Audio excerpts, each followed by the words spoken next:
Hi friends, welcome to CRISIL.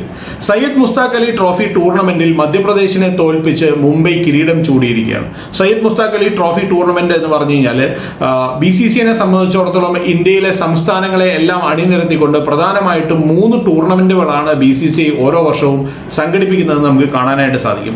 അതിൽ ഈ multi day format, ഏകദേശം 4 ദിവസം നീണ്ടു നിൽക്കുന്ന മൾട്ടി ഡേ ഫോർമാറ്റിൽ നടക്കുന്ന ടൂർണമെന്റ് ആണ് രഞ്ജി ട്രോഫി എന്ന് ഞാൻ ഇതിനു മുമ്പ് പറഞ്ഞിട്ടുണ്ട്. അതുപോലെ തന്നെ 50 ഓവർ ഫോർമാറ്റിൽ ഒരു ടൂർണമെന്റ് നടക്കുന്നുണ്ട്. അത് വിജയ് ഹസാരെ ട്രോഫി എന്നുള്ള പേരിലാണ് അറിയപ്പെടുന്നത്.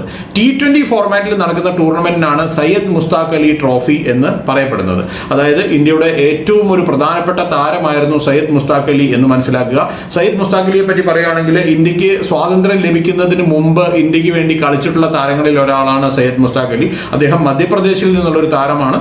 മാത്രമല്ല അദ്ദേഹത്തിന്റെ ഒരു അച്ചീവ്മെന്റ് എന്ന് പറയുന്നത് 1936, അതായത് ഇന്ത്യ സ്വാതന്ത്ര്യം നേടുന്നതിനും 11 വർഷം മുമ്പേ തന്നെ ടെസ്റ്റില് ഇന്ത്യക്ക് പുറത്തു പോയിട്ട് ഒരു സെഞ്ചുറി നേടിയിട്ടുള്ള ആദ്യത്തെ താരമാണ് സയ്യിദ് മുസ്താഖ് അലി എന്നുള്ളതാണ്. അദ്ദേഹം ഇംഗ്ലണ്ടുമായിട്ട് 1936 ഓൾഡ് ട്രാഫോർഡിൽ, അതായത് മാഞ്ചസ്റ്ററിൽ സെഞ്ചുറി നേടുമ്പോൾ ആ ഒരു നേട്ടം കൈവരിക്കുന്ന ആദ്യ ഇന്ത്യൻ താരമായിട്ട് അദ്ദേഹം മാറുകയായിരുന്നു എന്നുള്ളതാണ്. അദ്ദേഹം അന്ന് ഈ ഡൊമസ്റ്റിക്കിൽ കളിച്ചുകൊണ്ടിരുന്ന ഹോൾക്കർ എന്ന് പറയുന്ന ഒരു ടീമിന് വേണ്ടിയിട്ടായിരുന്നു. അന്ന് മധ്യപ്രദേശ് എന്ന് പറയുന്ന സംസ്ഥാനം തന്നെ രൂപം കൊണ്ടിട്ടില്ലാത്തതിനാൽ അന്ന് അവർ ഹോൾക്കർ എന്ന് പറയുന്ന ഒരു രാജവംശം ഉണ്ടായിരുന്നു. അതിന്റെ പേരിലായിരുന്നു ക്രിക്കറ്റ് കളിച്ചുകൊണ്ടിരുന്നത്.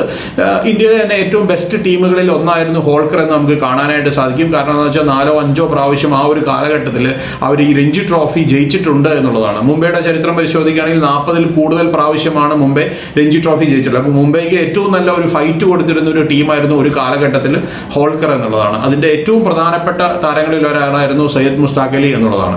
ഏതായാലും നമ്മൾ ഈ ടൂർണമെന്റിലേക്ക് നമ്മൾ തിരിച്ചു വരുമ്പോൾ ഇന്ത്യയിൽ ഉള്ള പ്രധാനപ്പെട്ട സംസ്ഥാനങ്ങളെ എല്ലാവരെയും ഉൾപ്പെടുത്തിക്കൊണ്ടാണ് ഈ ടൂർണമെന്റ് നടത്തുന്നത് നമുക്ക് കാണാനായിട്ട് സാധിക്കും. 2006-07 സീസണിലാണ് ആദ്യമായിട്ട് BCCI ഇങ്ങനെ ഒരു ടൂർണമെന്റ് സംഘടിപ്പിക്കാനായിട്ട് പ്ലാൻ ചെയ്തത്. അന്ന് തുടങ്ങിയ ടൂർണമെന്റ് മുടക്കമില്ലാതെ ഇപ്പോൾ വരെ തുടർന്നുകൊണ്ടിരിക്കുകയാണ്. 2016-17 ഏതോ ഒരു വർഷം മാത്രമാണ് ആ ഒരു ടൂർണമെന്റ് നടക്കാതിരുന്നത് എന്നുള്ളതാണ്. ആദ്യ വർഷത്തെ ചാമ്പ്യന്മാർ എന്ന് പറയുന്നത് തമിഴ്നാടായിരുന്നു. അന്ന് തമിഴ്നാടിനെ ലീഡ് ചെയ്തിരുന്നത് അവരുടെ ക്യാപ്റ്റനായിട്ടുണ്ടായിരുന്നത് ദിനേശ് കാർത്തിക്കാണ്. 3 പ്രാവശ്യമാണ് തമിഴ്നാട് സയ്യിദ് മുസ്താഖ് അലി ട്രോഫിയിൽ ചാമ്പ്യന്മാരായിട്ടുള്ളത്. അവരാണ് ഏറ്റവും കൂടുതൽ പ്രാവശ്യം ചാമ്പ്യന്മാരായിട്ടുള്ളത്. രഞ്ജി ട്രോഫിയിൽ 40-ൽ കൂടുതൽ പ്രാവശ്യം ചാമ്പ്യന്മാരായിട്ടുള്ള മുംബൈ ആകട്ടെ 2 പ്രാവശ്യം മാത്രമാണ് ഈ സയ്യിദ് മുസ്താഖ് അലി കിരീടം ചൂടിയിട്ടുള്ളതെന്ന് കാണാനായിട്ട് സാധിക്കും. ഈ വർഷത്തെ ഫൈനലിലും അതുപോലെ തന്നെ മുംബൈ മധ്യപ്രദേശിനെ പരാജയപ്പെടുത്തുകയായിരുന്നു. മധ്യപ്രദേശ് ഞാൻ പറഞ്ഞു, സയ്യിദ് മുസ്താഖ് അലിയുടെ നാടാണ് മധ്യപ്രദേശ് എന്ന് ഞാൻ പറഞ്ഞു. അവരെ ഫൈനലിൽ പരാജയപ്പെടുത്തിയാണ് 2ാമത്തെ വർഷവും ഇപ്പോൾ മുംബൈ ചാമ്പ്യന്മാരായിട്ടുള്ളത്. ഈ വർഷത്തെ ഒരു സെമി ഫൈനലിലേക്ക് നമ്മൾ വരികയാണെങ്കിൽ മുംബൈ പരാജയപ്പെടുത്തിയത് ബറോഡയായിരുന്നു. ബറോഡയിൽ പ്രധാനപ്പെട്ട താരങ്ങൾ എന്ന് പറഞ്ഞാൽ കൃണാൽ പാണ്ഡ്യയും ഹാർദിക് പാണ്ഡ്യയും ഒക്കെ അണിനിരന്നെങ്കിലും ഒരുപാട് ഇന്ത്യൻ താരങ്ങൾ ഉണ്ടായിരുന്ന മുംബൈ ഈസി ആയിട്ട് ആ മത്സരം ജയിക്കുകയായിരുന്നു എന്ന് നമുക്ക് കാണാനായിട്ട് സാധിക്കും. ഇനി മറ്റൊരു സെമി ഫൈനലിൽ മധ്യപ്രദേശ് ഡൽഹിയെ തോൽപ്പിച്ചിട്ടാണ് ഫൈനലിലേക്ക് ക്വാളിഫൈ ചെയ്തത് എന്നുള്ളതാണ്. ഏതായാലും കഴിഞ്ഞ ദിവസം മുംബൈയും മധ്യപ്രദേശും തമ്മിൽ ചിന്നസ്വാമി സ്റ്റേഡിയത്തിൽ നടന്ന ഫൈനലിൽ വളരെ മികച്ചൊരു പ്രകടനം കാഴ്ചവെക്കാനായിട്ട് ഇരു ടീമുകൾക്കും സാധിക്കുകയും ചെയ്തു. മത്സരത്തിലേക്ക് നമ്മൾ വരികയാണെങ്കിൽ ആദ്യം ബാറ്റ് ചെയ്ത മധ്യപ്രദേശ് 174 റൺസാണ് എടുത്തതെന്ന് കാണാനായിട്ട് സാധിക്കും.